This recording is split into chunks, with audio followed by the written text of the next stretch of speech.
बात करें, कितना सिग्निफिकेंट आप देखते हैं? धान का कटोरा है छत्तीसगढ़, और अटल जी के जन्मदिन 25 दिसंबर पर सीधे उन्होंने कहा 2 साल का बकाया बोनस। इनकी पेंडिंग एक डिक्लेरेशन भी था बीजेपी का, जो अपने घोषणा पत्र में भी उन्होंने निश्चित तौर पर बात कही होगी। कैसे देखते हैं आप, कितना किसानों में इसकी अनुकूल प्रतिक्रिया? जी, राजभवन भी पहुंच गए। अपडेट दे दूं आपको, देखिए राजभवन से तस्वीरें आप देख रहे हैं, सीधे पल पल का अपडेट। पूरी टीम लगी हुई है बंसल न्यूज की, और ये राजभवन जहां पहुंच चुके हैं और बाहर ये अधिकारियों की सतर्क टीम। तो ये सीधी तस्वीरें आप देख रहे हैं छत्तीसगढ़ राजभवन की, जहां नवचयनित मुख्यमंत्री विष्णुदेव साय अंदर पहुंचे हैं गवर्नर को वो पत्र सौंपने के लिए जो सरकार बनाने के लिए एक संवैधानिक दायित्व को पूरा करने के लिए सौंपा जाता है। तो काफी महत्वपूर्ण आज का दिन, और यही वजह है कि छत्तीसगढ़ में भारतीय जनता पार्टी के झूमते नाचते गाते हुए कार्यकर्ताओं का हुजूम। जी अजय जी, आपकी टिप्पणी, कितना महत्वपूर्ण फैसला पहला ही? जी, बहुत ही बढ़िया निर्णय है शरद जी। चुनाव के समय घोषणा पत्र में 2 साल का जो बकाया बोनस है उसका घोषणा पत्र में जिक्र किए थे। उसका क्रियान्वयन माननीय वाजपेयी जी के अक्षर अमर वाजपेयी जी के जन्मदिन पर किसानों के खाते में ट्रांसफर करने की बात नवनियुक्त मुख्यमंत्री जी कह रहे हैं, नवचयनित मुख्यमंत्री। अब दूसरी बात है आवास योजना का। तो छत्तीसगढ़ की राजनीति में काफी द्वंद्व दिखाई दिया था इसी आवास योजना के मसले के ऊपर। तो उसको भी 18 लाख बहुत बड़ी तादाद होती है शरद जी, और जिसके ऊपर जो अभी डिक्लेयर किया गया मुख्यमंत्री, भावी मुख्यमंत्री जी के द्वारा, वो निश्चित रूप से एक बहुत बड़ा निर्णय है।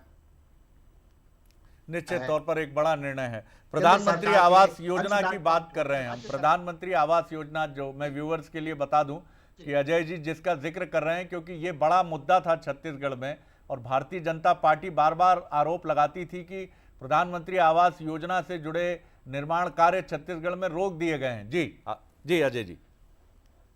ठीक, तो इसके लिए बहुत बड़ी राशि की बात है, और इतनी बड़ी राशि को कह सकते हैं कि रखने की बात कहे, ये बहुत अनुकूल इम्पैक्ट पड़ेगा छत्तीसगढ़ के आम नागरिकों के ऊपर, कि यह सरकार भी लोक कल्याणकारी कार्यों को ही अपना टारगेट लेकर के चल रही है। सर, बिल्कुल आपने सही कहा कि लोक कल्याणकारी, और ये एक परंपरा सी भी हो गई है अजय जी। इधर देखते हैं कि मुख्यमंत्री आता है तो आते ही वो कोई ना कोई एक बड़ी घोषणा करता है। तो ये भी ट्रेंड अच्छा है लोकतंत्र के लिए, जो महत्वपूर्ण कार्य हैं, जो महत्वपूर्ण चीजें हैं। सर, जो मैं सवाल आपसे कर रहा था कि कई बड़े चेहरे इस सरकार में भी हैं, और इन सब को ठीक से समायोजित करना, ये भारतीय जनता पार्टी कांग्रेस से इस मामले में भिन्न है। यहाँ अगर आप असंतोष का टोकरा या पिटारा लंबे समय तक लेकर चलते हैं तो पार्टी की मुख्य धारा से बाहर हो जाते हैं। यहाँ कांग्रेस की तरह असंतुष्टों को बहुत देर तक सहिष्णुता के साथ बर्दाश्त करने का एक ट्रेडिशन या परंपरा नहीं है। लेकिन फिर भी आपको अरुण साय जी को बेहतर तरीके से एकोमोडेट करना होगा, क्योंकि ओबीसी और छत्तीसगढ़ में साहू समाज, जो कि बहुत ही डोमिनेंट है अपनी महत्वाकांक्षा को लेकर भी, और अपने साइजेबल चंक जिस तरह का मतदाता समूह भी है। एक मैं इसी सवाल को लेकर आऊंगा। गौरव शुक्ला राजभवन के सामने, एक क्विक कमेंट उनका, अगर वो हमें सुन पाएंगे। हाँ जी गौरव, अगर आप सुन पा रहे हो तो बताइए क्या मंजर है, और कितनी देर से बाहर आ रहे हैं विष्णुदेव साय जी? जी जी बिल्कुल सर, मैं इस वक्त अभी मौजूद हूँ राजभवन के ठीक सकते हैं कि विधायकों के आने का सिलसिला जो है शरद जी वो शुरू हो गया है।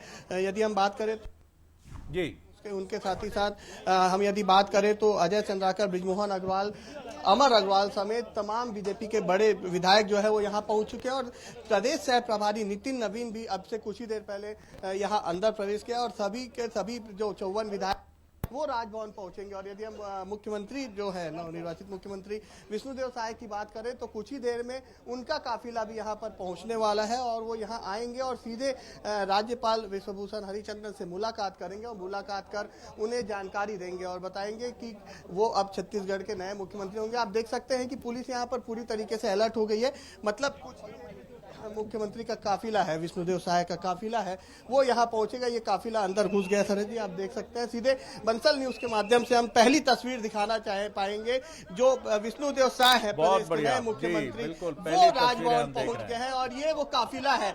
इस काफिले में अमूमन इससे पहले हम भूपेश बघेल को देखा करते थे, लेकिन अब इस काफिले में जो है बीजेपी से मुख्यमंत्री विष्णुदेव साय रहेंगे। देख सकते हैं इसमें विष्णुदेव साय सामने की सीट पर बैठे हैं और उनके साथ यदि हम बात करें तो पूर्व मुख्यमंत्री डॉक्टर रमन सिंह उनके साथ में मौजूद है और ये काफिला सीधे राजभवन के अंदर जा रहा है और राजभवन के अंदर बिल्कुल में एक मुलाकात की जो प्रक्रिया है वो होगी। एक सुखद पल जो है ये बीजेपी के लिए है। लगातार देश को लेकर यहाँ पर जा रही थी कि कौन होगा छत्तीसगढ़ का नया मुख्यमंत्री, लेकिन उस फेयरिस्ट से निकलकर एक साक्ष्य और स्वच्छ छवि वाले नेता जो कि पूर्व केंद्रीय मंत्री भी रह चुके हैं, पूर्व प्रदेश अध्यक्ष रह चुके, बिल्कुल थोड़ा सा ऑडियो देखिएगा गौरव, ऑडियो देखिएगा, ऑडियो देखिएगा। कुछ हमें कट के ऑडियो मिल रहा है तो आप जरूर इसको इस बीच दुरुस्त करिएगा। बहुत ही शानदार तस्वीरें आपने दिखाई, बहुत शुक्रिया। और बिल्कुल परफेक्ट टाइम पर आप वहां राजभवन के सामने खड़े थे बंसल न्यूज़ के दर्शकों के लिए शानदार तस्वीरों का मंजर पेश करते हुए। तो चलिए पहुंच गए हैं, वो घड़ी आ गई है जब विष्णुदेव साय जी राजभवन पहुंच चुके हैं। विष्णुदेव साय राज्यपाल हरिचंदन जी से, विश्वभूषण हरिचंदन जी से मुलाकात करेंगे।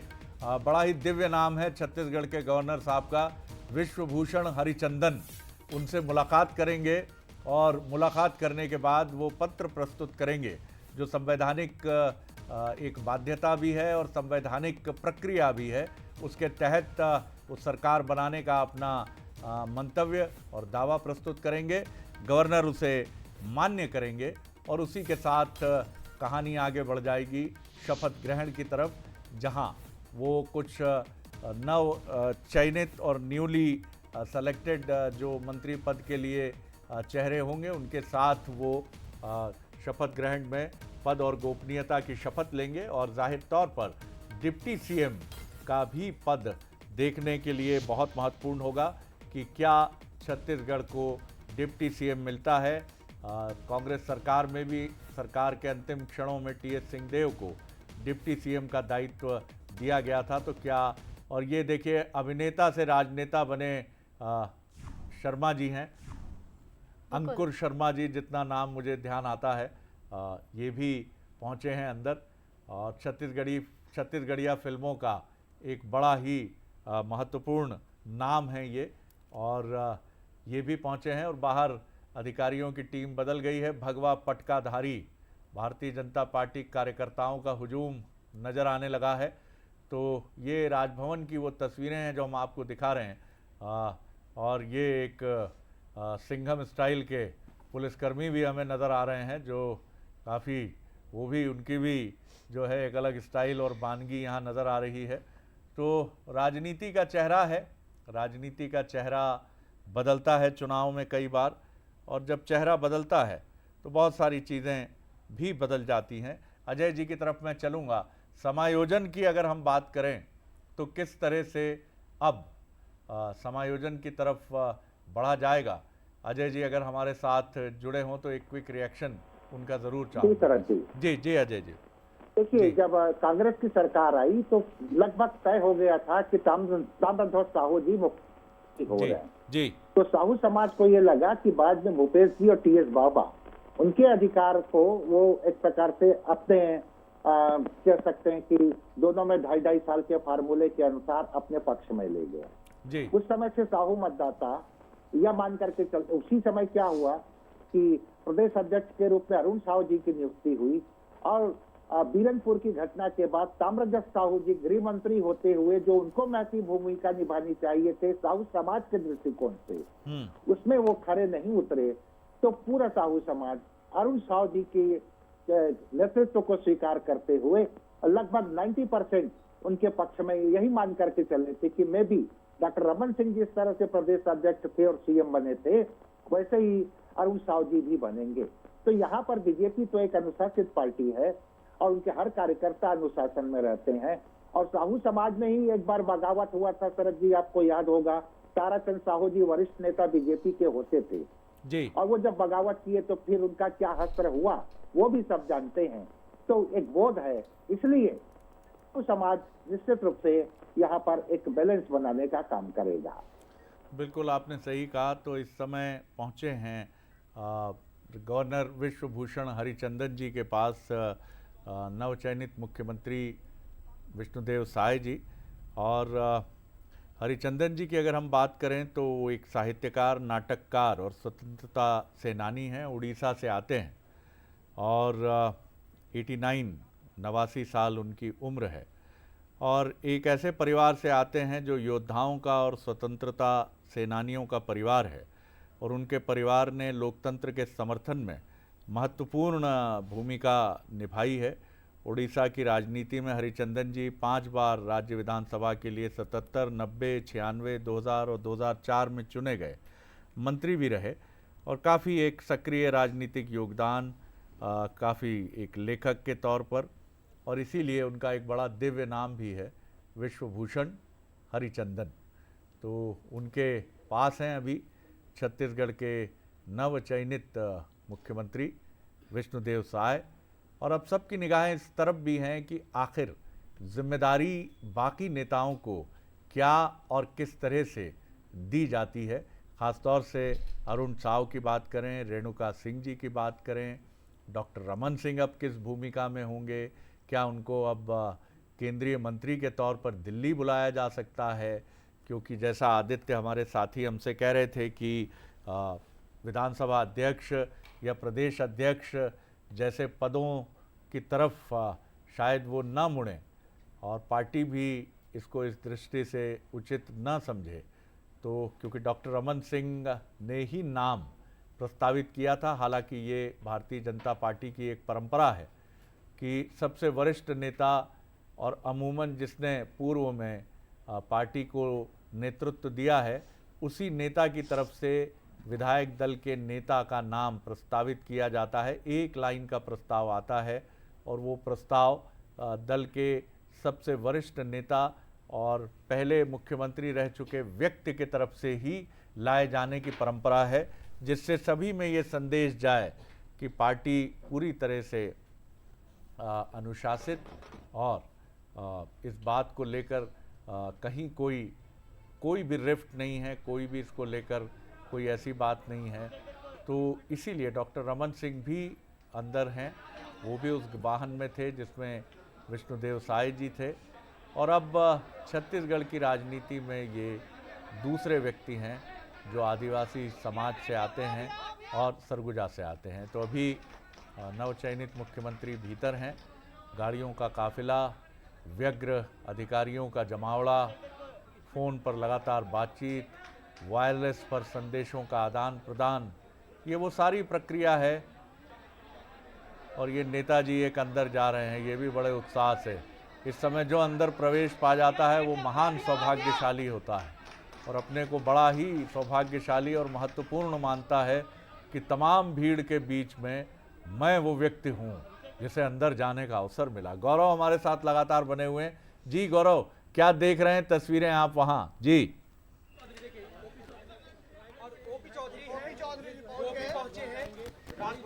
ओपी चौधरी को आप देख रहे हैं मोबाइल लिए हुए इस वाहन से निकल गई। ये देखिए आगे झलक, ये प्रशासनिक अधिकारी रहे, वीआरएस लिया इन्होंने, सेवानिवृत्ति ली और वहाँ से निकले। बड़ा कठिन होता है क्योंकि एक बहुत सामान्य निम्न मध्यम वर्गीय परिवार से ओपी चौधरी आते हैं और जिस परिवार में हैं वहाँ ऐसा भी हमने सुना था कि एक आनुवंशिक बीमारी भी काफ़ी उनके परिवार के कुछ सदस्यों को वो भी एक चुनौती बनी, लेकिन उन सब से जूझ कर निकले। गौरव, आप जुड़े हों तो एक तस्वीर प्रस्तुत करें। ओपी चौधरी जी को अभी हमने जाते हुए देखा है। जी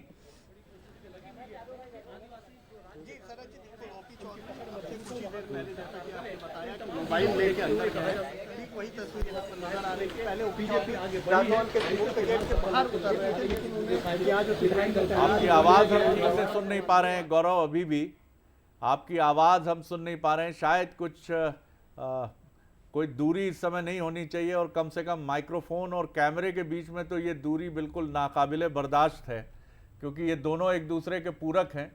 इसलिए आप जितनी जल्दी हो सके इस दूरी की इस खाई को पाटिए और फिर चलिए। जी बोलिए गौरव, क्या क्या तस्वीरें कह रही हैं इस समय राजभवन के बाहर की? जी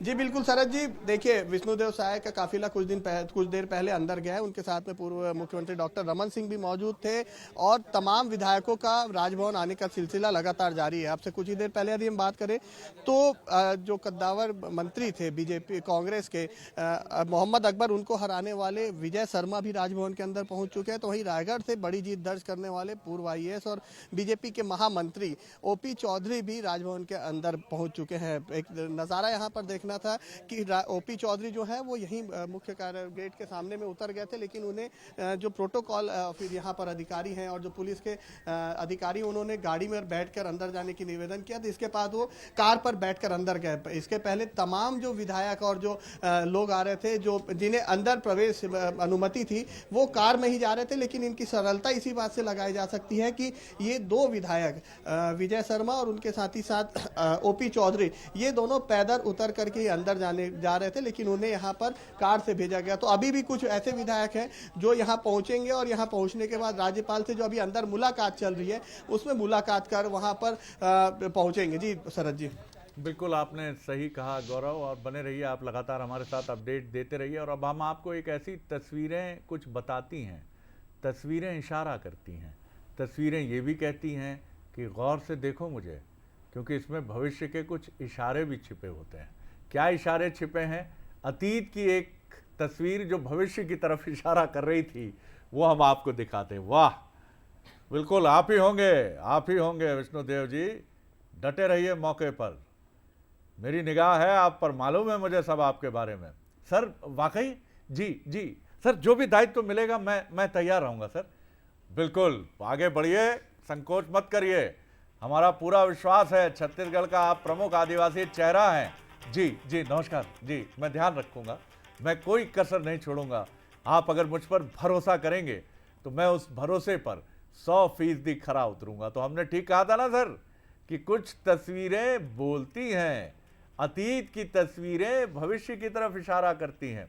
हम लोग तो तभी पकड़ लिए थे कि ये चेहरा आगे जाके जरूर छत्तीसगढ़ का अहम चेहरा बनीस, मुला लग गईस, ई चेहरा आगे बढ़ीस और छा जाइस, तो ऐसन हो गईस, ये तस्वीर कहत रहीस। क्या कहेंगी ऋतु? बिल्कुल बिल्कुल शरद जी, जिस तरह से आपने बताया कि शब्द भले ये ना रहे हों, लेकिन इशारों में भाव कुछ यही रहे होंगे। और विष्णुदेव साय जो यही कह रहे होंगे, उस वक्त मन में यही सोच रहे होंगे कि बिल्कुल इस जिम्मेदारी का मैं पूरी तरह से निर्वहन करूंगा। जो गारंटी आप देकर जा रहे हैं, जनता जब हमें मौका देगी, हम इन गारंटियों को जल्द से जल्द पूरा करेंगे। और ऐसी तस्वीरें भी सामने आई। विष्णुदेव साय को भी जब हमने सुना, उन्होंने कहा कि जो गारंटी मोदी ने दी है, मोदी की गारंटी प्राथमिकता से पूरी की जाएंगी। किसानों को लेकर जो घोषणा की, उसे लेकर भी बड़ा ऐलान किया है। चलिए आदित्य नामदेव हमारे साथ मुख्यमंत्री निवास से सीधे लाइव जुड़ रहे हैं। जी आदित्य जी, नव चयनित मुख्यमंत्री का वहां भी इंतजार हो रहा होगा। अभी हम मोदी जी की तस्वीर दिखा रहे थे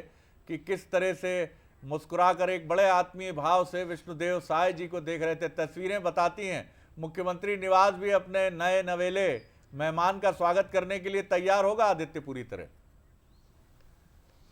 बिल्कुल शरद जी, देखिए समय बहुत बलवान है, बहुत परिवर्तनशील है, इसलिए कहते हैं कि समय के हिसाब से आपको चलना चाहिए। देखिए यही मुख्यमंत्री निवास है। मुझे बहुत अच्छे से याद है 5 साल पहले इस नाम पट्टिका में रमन सिंह लिखा होता था, अभी इस नाम पट्टिका में भूपेश बघेल लिखा हुआ है, और अब से 15 से 20 दिनों के भीतर यहां पर आपको विष्णुदेव साय नाम लिखा होगा। तो ये मुख्यमंत्री निवास से इंतजार कर रहा है। मेरे साथ बहुत महत्वपूर्ण नेता हैं कांग्रेस के, मैं इसलिए बातचीत करना चाहूं कि संगठन के सबसे महत्वपूर्ण नेता रहे गिरीश देवांगन जी, डॉक्टर रमन सिंह के खिलाफ चुनाव लड़े थे। विष्णुदेव साय जी मुख्यमंत्री बने, एक आदिवासी चेहरा पहली बार नए मुख्यमंत्री आदरणीय विष्णुदेव साय जी को ढेर सारी शुभकामनाएं, और हम लोग आशा करते हैं कि छत्तीसगढ़ के आम जनता के विकास के लिए वो लगातार काम करेंगे। तो देखिए शुभकामनाएं दी हैं कांग्रेस पार्टी ने भी। देखिए सच कर तो अभी फिलहाल देखिए मुख्यमंत्री अभी इसी निवास में हैं, भूपेश बघेल जी। में कुछ जो जानकारी आ रही है 7 से 8 दिनों में ये बंगला खाली हो जाएगा, उसके बाद फिलहाल ये पहुना उनका टेम्परेरी निवास रहेगा, और मुख्यमंत्री निवास लगभग 8 से 10 दिन में इस मुख्यमंत्री निवास में विष्णुदेव साय आएंगे। पहली बार, चूंकि देखिए मुझे बहुत अच्छे आता है, अजीत जोगी जब मुख्यमंत्री बने थे, कलेक्टर बंगला हुआ करता था किसी जमाने में शरद जी, उसके बाद इसे मुख्यमंत्री निवास के रूप में डेवलप किया गया था मध्य प्रदेश से अलग होने के बाद, और तब से लेकर अभी तक ये मुख्यमंत्री निवास है। हालांकि नए रायपुर में मुख्यमंत्री निवास बनकर लगभग तैयार, लेकिन अभी भी उसे तैयार होने में लगभग 6 महीने का समय और लगेगा। इसलिए यही बात की जा रही कि लगभग 8 से 10 दिन में नए मुख्यमंत्री जो बने विष्णुदेव साय इसी मुख्यमंत्री निवास में तकरीबन 6 से 8 महीने गुजारेंगे, उसके बाद नया रायपुर वो यहां से शिफ्ट हो सकते हैं। बिल्कुल, और ये राजनीति की खूबसूरती भी है आदित्य, कि ये निवास ये कहता है कि जो आगे बढ़ेगा, जो बेहतर काम करेगा और जनता के मन का जो चहेता होगा वही मेरा अधिकारी होगा।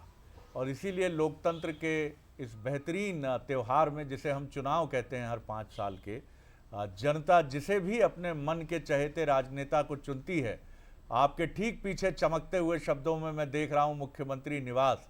तो ये मुख्यमंत्री निवास भी यही बात कहता है कि हाँ, तुम जनता के मन में छा गए, इसलिए अब मेरे भी अधिकारी हो, आओ, मैं बाहें फैलाकर तुम्हारा इंतजार कर रहा हूं, क्योंकि तुम जनता से निर्वाचित राजनेता हो, जनता ने तुम्हें चुना है, आओ। और इस मुख्यमंत्री निवास में रहते हुए हमेशा एक कर्तव्यपरायण जनप्रतिनिधि और मुख्यमंत्री के तौर पर आगे बढ़ो, क्योंकि तुम्हें याद रखना है कि अगले 5 साल में फिर एक चुनाव होगा और उस चुनाव में तुम्हें फिर जाना है। और अच्छा काम करोगे तो मेरे पास रहने वाले लोग 10 साल भी रहे हैं, 15 साल भी रहे हैं, और कुछ ने तो पश्चिम बंगाल में 25-25 साल का रिकॉर्ड बनाया है। तुम भी बना सकते हो, तुम भी आगे बढ़ सकते हो, लेकिन इतना ध्यान रखना कि यहाँ स्थायी निवास किसी का नहीं है। जो जनता के मन में है वही मेरे मन में है, इसलिए इसका बहुत ध्यान रखना। तस्वीरें कहती हैं, तस्वीरें बोलती हैं, और प्रधानमंत्री की ये स्नेहिल मुस्कान भी चुनाव के समय की इस तस्वीर में विष्णुदेव साय जी के प्रति उनके आत्मीय प्रेम की अभिव्यक्ति बनी हुई है। चलिए एक बार हम आपको फिर सुना देते हैं कि अमित शाह जी, जो कि राजनीति की शतरंज की बिसात पर खेलने के माहिर व्यक्ति हैं, उन्होंने क्या कुछ कहा था। बड़ा आदमी, मेरे बगल जो अनुभवी नेता खड़ा है, अगर आपने इनको विधायक बनाया अच्छे जनमत से, तो ये बड़ा आदमी बनाने की जिम्मेदारी मेरी। संकेतों में बहुत कुछ कह गए थे अमित शाह उस समय, और आखिरकार वो फलीभूत हुआ। और आज छत्तीसगढ़ की माटी का, धुर सरगुजा के आदिवासी क्षेत्र का ये नेता, अनुभवी नेता, छत्तीसगढ़ का पहला दूसरा आदिवासी मुख्यमंत्री हो गया। देखिए पहले वो बाइट देखिए जी। एक अनुभवी नेता को आपके सामने भारतीय जनता पार्टी लेकर आई है। आप इनको विधायक बना दो, उनको बड़ा आदमी बनाने का काम हम करेंगे, हम करेंगे। एक अनुभवी नेता को आपके सामने भारतीय जनता पार्टी लेकर आई है। आप इनको विधायक बना दो, उनको बड़ा आदमी बनाने का काम हम करेंगे, हम करेंगे। देखिए ये वो शब्द थे जो समय, जिन्होंने देखा होगा, बहुत कुछ सोचा होगा, और जाहिर तौर पर हम भी सोच रहे थे कि क्या यही चेहरा है, सरकार बनेगी तो क्या यही मुख्यमंत्री होंगे। अमित शाह जी जो देख पा रहे थे, शायद बहुत सारे विश्लेषक नहीं देख पा रहे थे। वो नहीं समझ पा रहे थे कि आखिर एक मजबूत कांग्रेस का मुख्यमंत्री, जिसने कई प्रयोग किए छत्तीसगढ़ की राजनीति में, क्या उनकी राजनीति को पीछे छोड़कर भारतीय जनता पार्टी आगे बढ़ पाएगी। लेकिन भारतीय जनता पार्टी आगे बढ़ी और बहुमत से सरकार बनाकर उसने ये बताया, ऋतु, कि बिल्कुल मैं देख पा रहा हूं कि बेहतरीन चाल अगर आप चलते हैं तो शतरंज की बाजी में जीत आपकी ही होती है। बिल्कुल बिल्कुल शरद जी, और जो शब्द अमित शाह ने कहे थे प्रचार के दौरान, जो प्रभाव डालने की कोशिश भी की थी वो प्रभाव भी पड़ा, जनता ने विश्वास जताया और जिस तरह से जो संकेत दिए वो संकेतों में जो बातें कही गई उन्हें पूरा भी किया और विष्णु देव साय को चुन लिया गया। लेकिन इससे पहले शरद जी देखिए, अभी शपथ ग्रहण तो बाकी है लेकिन उनका सियासी सफर भी बेहद खास रहा। जब प्रदेश अध्यक्ष पद से उन्हें हटा भी दिया गया लेकिन उसके बाद भी पार्टी के प्रति कर्तव्य निष्ठा उनकी लगातार देखने को मिली। तो चलिए, मेरे साथ जुड़ी है मेरी सहयोगी प्रशंसा, उनके पास आपको लिए चलते और जानते हैं कि उनका सियासी सफर क्या कहता है। प्रशंसा। बिल्कुल शुक्रिया ऋतु। तो देखिए, विष्णुदेव साय मुख्यमंत्री बन चुके हैं, सत्ता की कमान उनको मिल गई है, लेकिन आखिरकार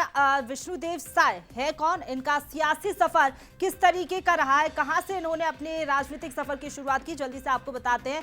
पार्टी का आदिवासी चेहरा है, सबसे पहले तो आपको बता दें, और ऐसे में आदिवासियों को साधने की कोशिश जरूर इनको मुख्यमंत्री बनाने के तौर पर सोची गई होगी और उन्हें ये बड़ा मौका दिया गया। इसके साथ ही आपको बता दें, किसी बड़े विवाद या भ्रष्टाचार में इनका नाम नहीं रहा, यानी कि निर्विवाद ये चेहरा रहा है, जिसके चलते विष्णुदेव साय को मुख्यमंत्री बनाया गया है और आलाकमान ने भी यही निर्णय ये सोचकर लिया होगा। साथ ही आपको ये भी बता दें कि प्रदेश अध्यक्ष पद से हटाए जाने के बाद भी ये लगातार पार्टी में काम करते रहे और लगातार सक्रिय रहे, अपनी भूमिका अदा करते रहे। चुनाव में हमने देखा सरगुजा में इन्होंने चुनाव प्रचार किया, इसके साथ ही एक्टिव काफी ज्यादा नजर आए। रमन सिंह और आरएसएस के ये करीबी रहे, ऐसे में इनका नाम पहले से ही आगे चल रहा था और माना ये जा रहा था कि इस बार इनको कमान मिल सकती है और हुआ भी कुछ ऐसा ही। और ये भी कहा जा रहा है कि रमन सिंह ने इनका नाम आगे बढ़ाया, इनका नाम प्रस्तावित किया, जिसके चलते अब इनको मुख्यमंत्री बना दिया गया है और सभी के ये पसंद रहे, सर्वमान्य चेहरा रहे, जिसके चलते अब इनको कमान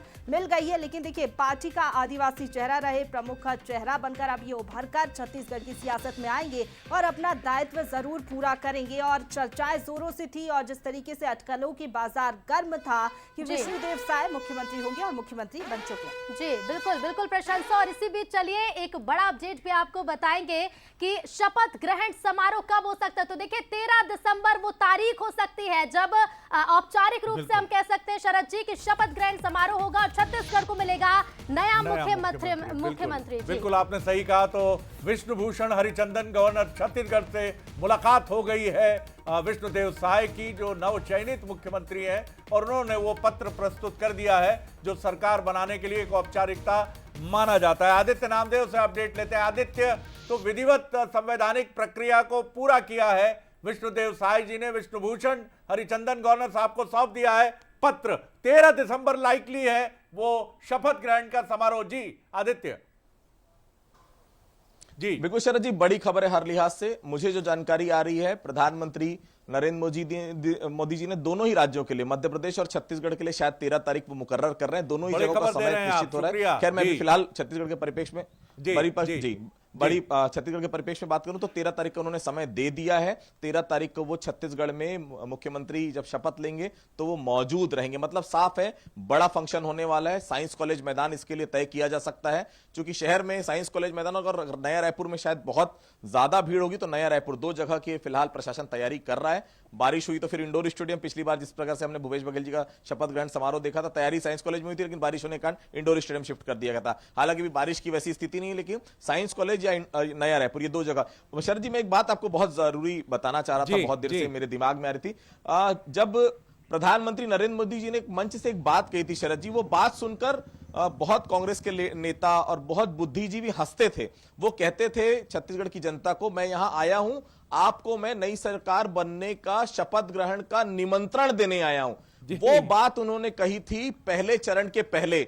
मतलब उनको ये पहले से पता था कि देखिए छत्तीसगढ़ में क्योंकि कोई प्रधानमंत्री इस तरह की बात कभी सार्वजनिक मंच से नहीं करता। वो ये जरूर कह सकता है कि सरकार बनेगी, लेकिन मैं आपको मुख्यमंत्री शपथ का आपको निमंत्रण पहले से देने आया हूं। ये बड़ी बात थी, उन्होंने मंच के माध्यम से कही थी। मतलब उनको पहले से जानकारी थी कि छत्तीसगढ़ में क्या उथल पुथल चल रही है, छत्तीसगढ़ में सरकार भारतीय जनता पार्टी की बन सकती है। तो देखिए, वो दूरदर्शी सोच उस समय की आज वो नजर आ रही है। 13 दिसंबर को विष्णुदेव साय बिल्कुल बिल्कुल। थोड़ा बहुत जो पंचांग में देख पाता हूं, वैसे तो भैया इसमें मेरी महारत नहीं है, लेकिन पंचांग जो मैंने देखा आदित्य, तो प्रतिपदा है शुक्ल पक्ष की प्रतिपदा की पहली तिथि है, अगर हम बात करें 13 दिसंबर को, और शाम को 5:25 से 6:33 का समय।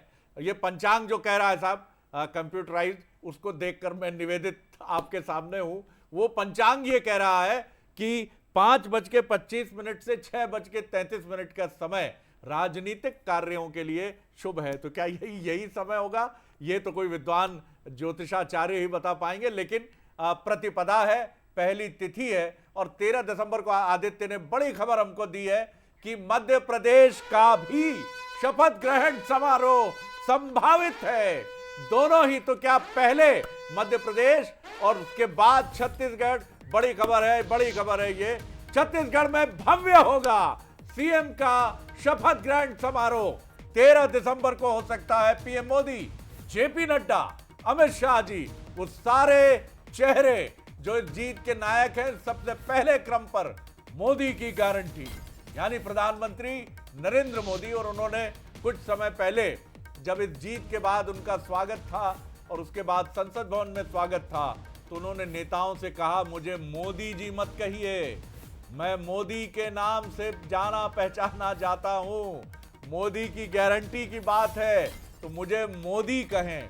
ये विनम्रता का भी एक जेस्चर है प्रधानमंत्री की तरफ से, प्रधानमंत्री नरेंद्र मोदी की तरफ से। और बेहिचक 2024 के लिए एक बहुत ही शानदार ऋतु शुरुआत है। अगर बात करें, चलिए रजत वाजपेयी जगदलपुर से हमारे साथ है। क्या अपडेट है उनके पास? सीधे रुक करते हैं। रजत, क्या अपडेट है आपके पास? जी, कहां हैं आप इस समय?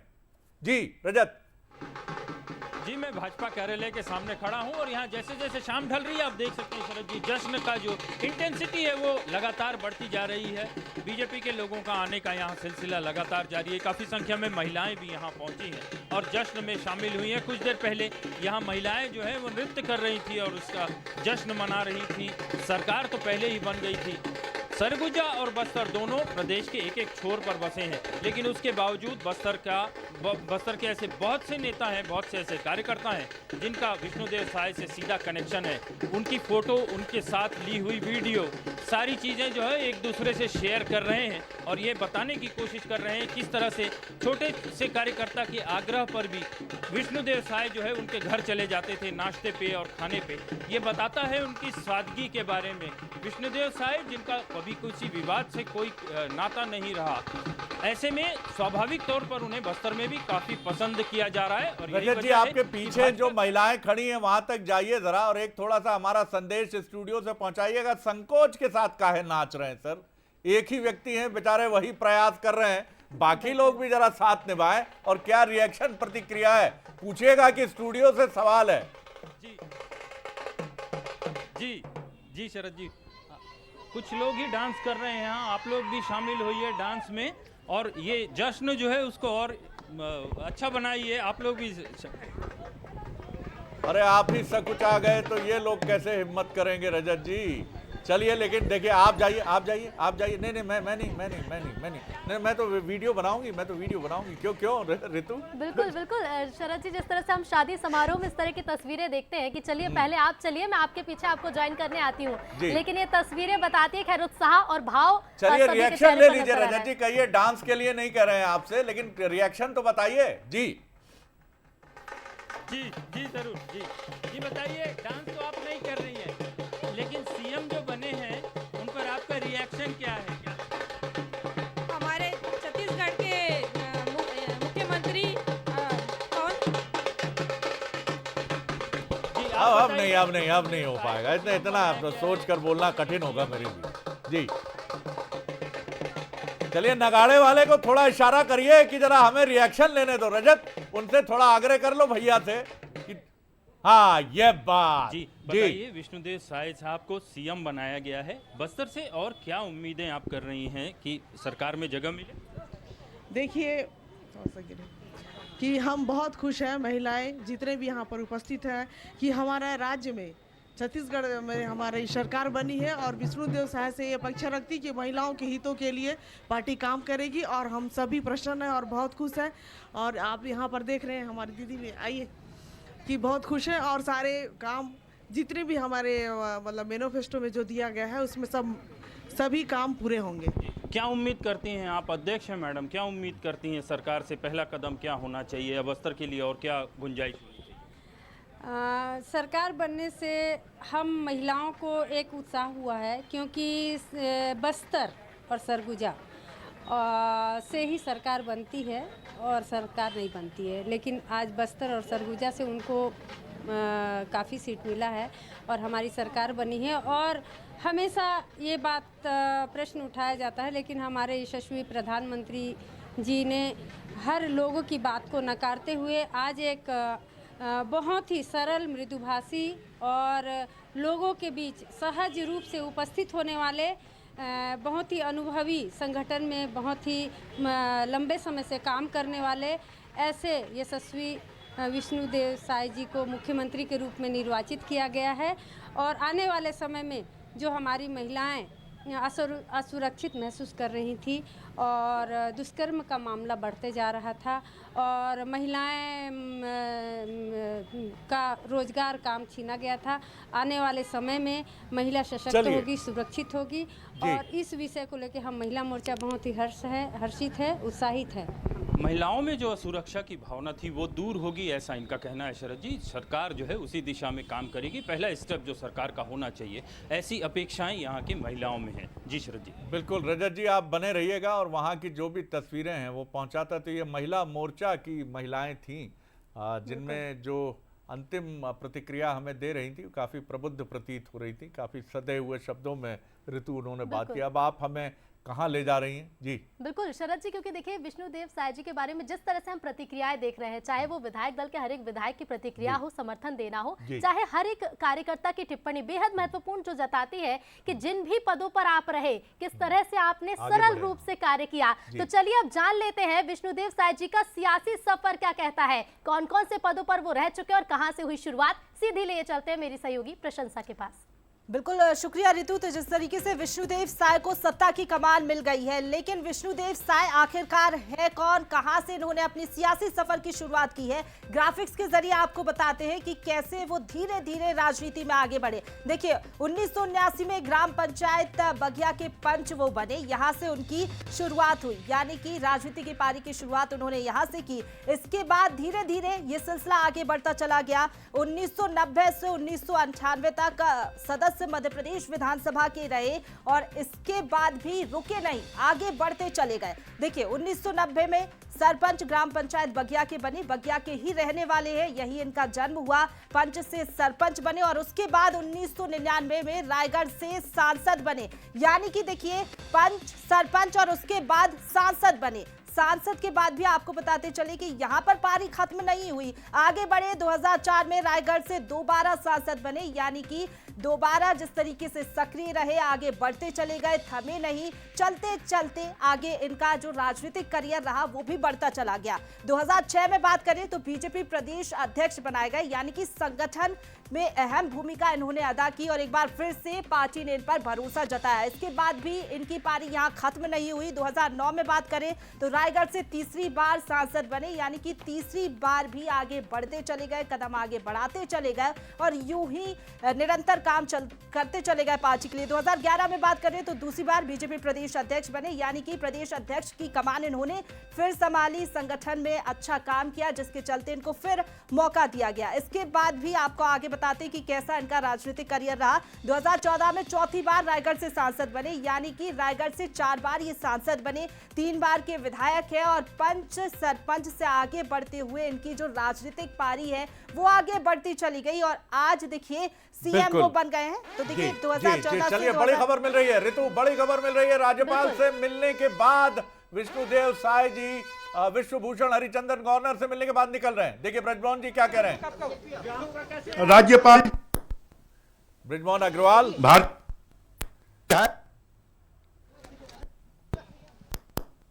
चलिए ऑडियो का कुछ इशू है। भारतीय जनता पार्टी विधायक दल का नेता विष्णुदेव साय जी को चुना गया है।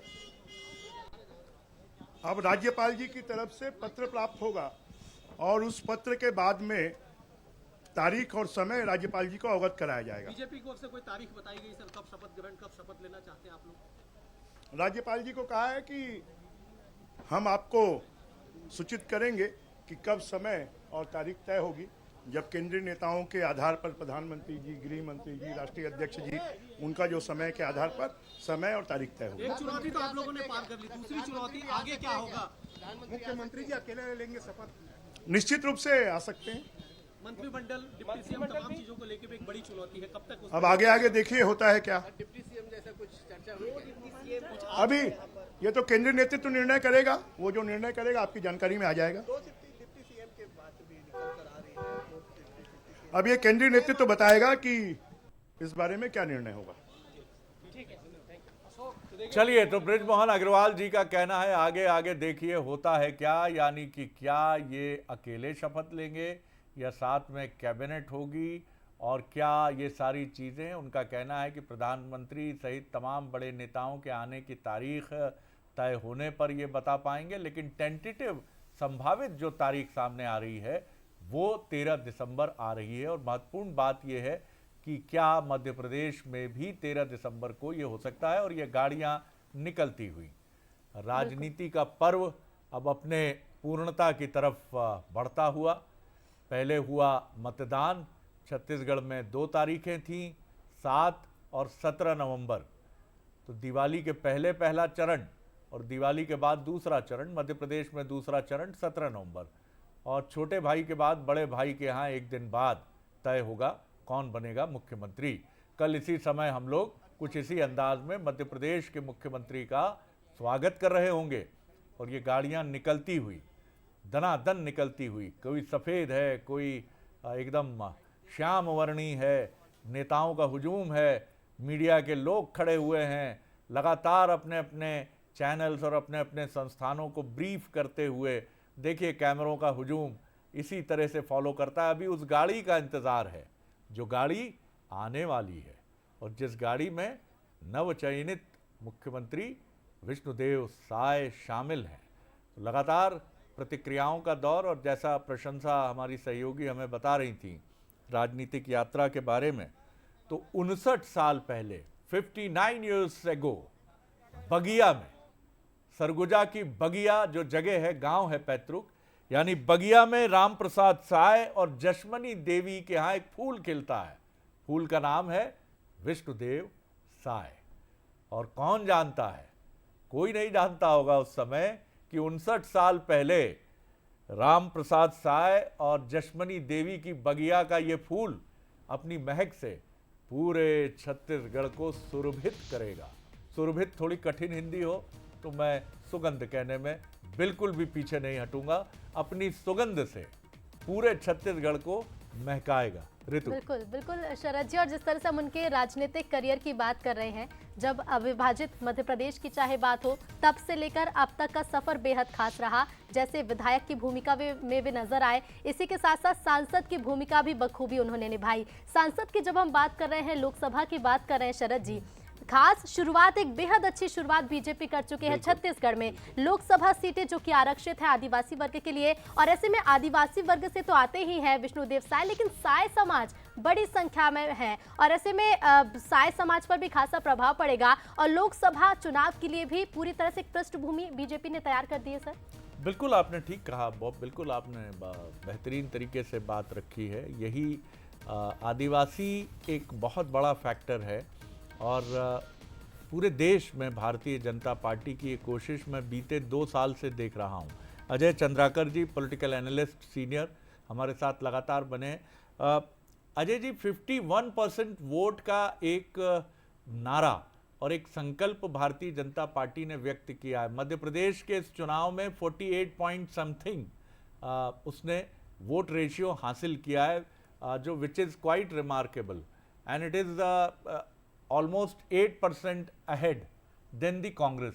कांग्रेस का करीब 40% वोट प्रतिशत है, और भारतीय जनता पार्टी का 48% समथिंग है।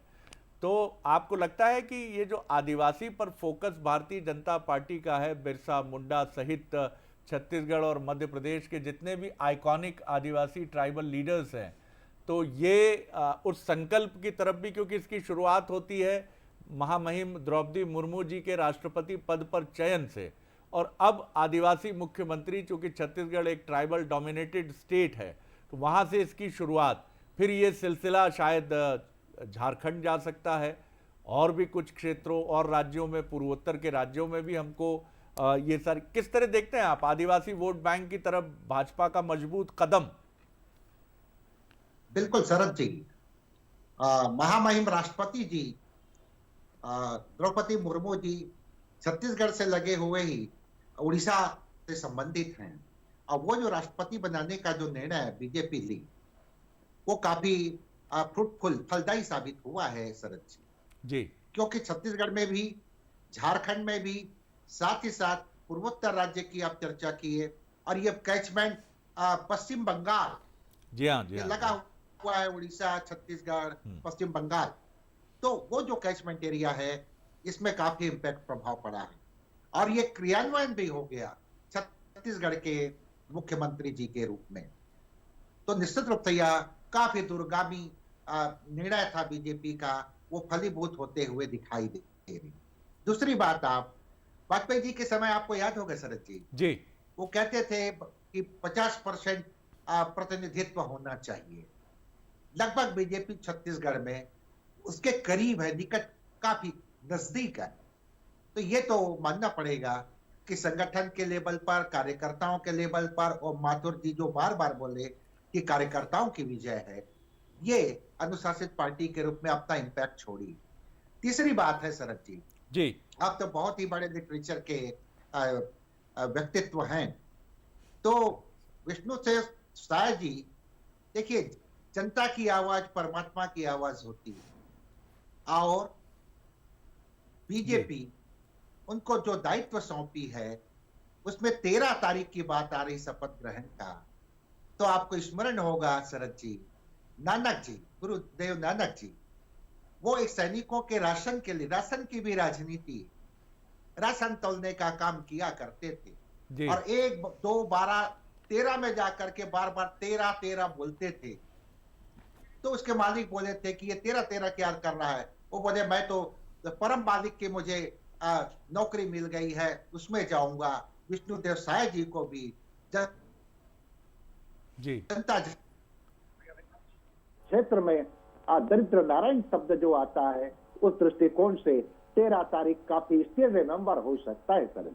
बहुत सुंदर व्याख्या की सर, प्रणाम कर रहा हूं आपको, बहुत अद्भुत तरीके से आपने ये बात हमारे सामने रखी है। और मैं लौटूंगा आपकी तरफ एक और महत्वपूर्ण सवाल के साथ। सवाल से आपको मैं ज़रूर परिचित कराना चाहूँगा। सवाल ये है कि महिला और आदिवासी, क्या ये वो फोकस एरिया है, क्योंकि युवा मोदी जी के व्यक्तित्व पर काफ़ी पसंद करते हैं उनको, और शहरी आबादी जो भारत की हिंदी पट्टी की है वो भी मोदी जी के व्यक्तित्व की बड़ी मुरीद है। तो युवा और शहरी मतदाता तो भारतीय जनता पार्टी और प्रधानमंत्री के साथ जाते ही हैं, लेकिन महिला और आदिवासी अगर जुड़े तो ये 51% के नज़दीक बीजेपी को पहुंचाने में महत्वपूर्ण भूमिका अदा करेंगे। इस पर मैं लौटूंगा, लेकिन अभी मेरी सहयोगी ऋतु कुछ अपडेट के साथ मौजूद है। बिल्कुल, क्योंकि शरद जी, जब ये फैसला पार्टी ने लिया होगा कि विष्णुदेव साय को मुख्यमंत्री बनाना है छत्तीसगढ़ राज्य का, कई समीकरणों को ध्यान में रखा हो गया होगा, चाहे वो जाति की बात हो, और इसके साथ ही साथ देखिए समाज वर्ग को साधना तो चाहती है पार्टी, लेकिन आगे चुनाव भी है। ऐसे में क्या कुछ मायने इसके निकाले जाते हैं, ग्राफिक्स के जरिए हमारे दर्शकों को बताते हैं, क्योंकि बंसल न्यूज की देखिए खास तैयारी है। सीधे आपको लिए चलते मेरे सहयोगी प्रशंसा के पास। प्रशंसा। बिल्कुल, तो छत्तीसगढ़ में अब सत्ता की बागडोर विष्णुदेव साय संभालेंगे, लेकिन आखिरकार इसके पीछे का कारण क्या है, क्या कुछ मायने हैं जिसके चलते साय को ये बड़ी जिम्मेदारी सौंपी गई है, आपको बता देते हैं, क्योंकि 2024 के लोकसभा चुनाव भी है, इसके साथ ही कई सियासी समीकरण साधने की कोशिश पार्टी ने की है। तो जल्दी से आपको ग्राफिक्स के जरिए बताएंगे कि आखिरकार क्या मायने हैं कि विष्णुदेव साय को सत्ता की कमान सौंपी गई है। तो बीजेपी की 2024 चुनाव पर नजर है, यानी कि लोकसभा चुनाव। 23 की जंग फतेह करने के बाद अब 24 पर फोकस की कैसे 24 में विजय हासिल की जाए और सभी लोकसभा सीटों पर जीत दर्ज की जाए। बता दें कि छत्तीसगढ़ से पूरे देश में ये मैसेज जाएगा कि हमने आदिवासी चेहरे को मुख्यमंत्री बनाया है, यानी कि बीजेपी वो पार्टी है जो आदिवासी के हितों के लिए काम करती है और आदिवासी चेहरे को सत्ता की कमान सौंपी गई है। ये मैसेज देने की कोशिश रहेगी पूरे देश भर में। इसके पहले हमने देखा था राष्ट्रपति द्रौपदी मुर्मू जिस तरीके से बनाई गई थी, तभी भी पूरे देश भर में मैसेज गया था। आदिवासी वर्ग पर फोकस रहेगा, क्योंकि ज्यादा आबादी छत्तीसगढ़ में आदिवासियों की है और ऐसे में अब उन पर फोकस, क्योंकि चुनाव में जिस तरीके से साथ मिला 2023 के, उसी तरीके से 24 में भी साथ चाहिए आदिवासियों का, और इसके पीछे ये एक बड़ा कारण। राज्य में 34% मतदाता आपको बताते चले कि आदिवासी है। ऐसे ऐसे में उनको समझते हुए, इस बात को समझते हुए पार्टी ने ये बड़ा दाव चला है। 29 सीटें आदिवासियों के लिए आरक्षित है, ये भी एक बड़ा कारण विष्णुदेव साय को मुख्यमंत्री बनाने के पीछे का रहा। साथ ही आपको बताते चले कि कई सीटों पर आदिवासियों का व्यापक प्रभाव है। ऐसे में इस प्रभाव को समझते हुए ये मास्टर स्ट्रोक पार्टी ने चला है। साथ ही साथ आपको बताते चले कि लोकसभा की 4 सीटें आदिवासियों के लिए आरक्षित है और ऐसे में लोकसभा पर अब पार्टी का पूरी तरीके से फोकस है।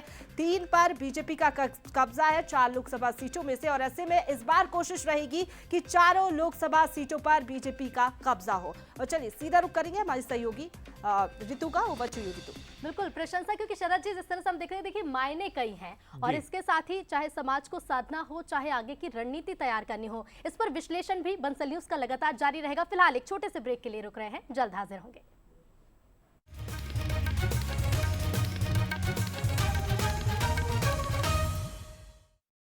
मोदी सरकार